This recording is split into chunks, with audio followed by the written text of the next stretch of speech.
So, ito ang ating tanghalian for today's video, adobong kangkong. So, mag-adobong kangkong muna tayo mga palangga. So, ayan. Haluin natin para magpantay ang kanyang. Tuhulog ko lang ng gula ng dahon niya.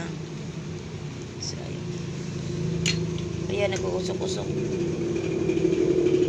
So, ayan, mga langga ang ating ulam. Adobong kangkong na may pork. So, ito yung pork natin at nilagyan din natin ng 2 sili at para may sipa-sipa din siya, syempre. So, yan po ang ating ulam. Ayan. Kung sa Ilonggo, apan-apan. Apan-apan jamang? Ilonggo?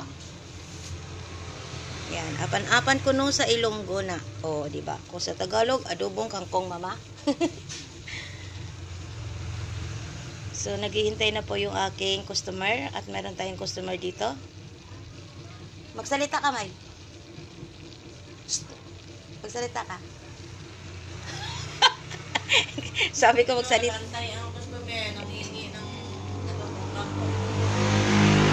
Sabi ko magsalita siya. Ang ginawa niya, nagbulong tuloy siya mga palangga, no?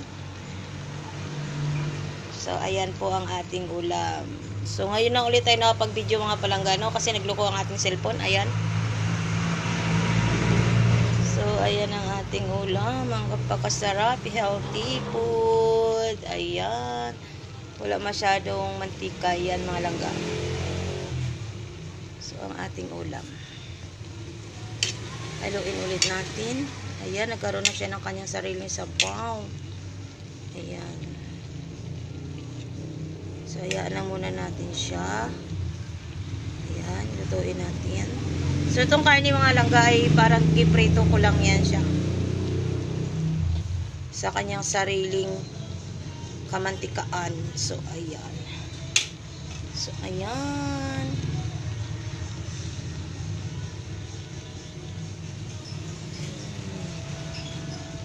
Napakasarap na ulam.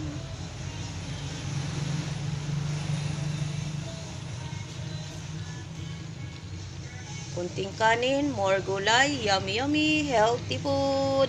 Para sa mga matataas ang mga sugar. Ah!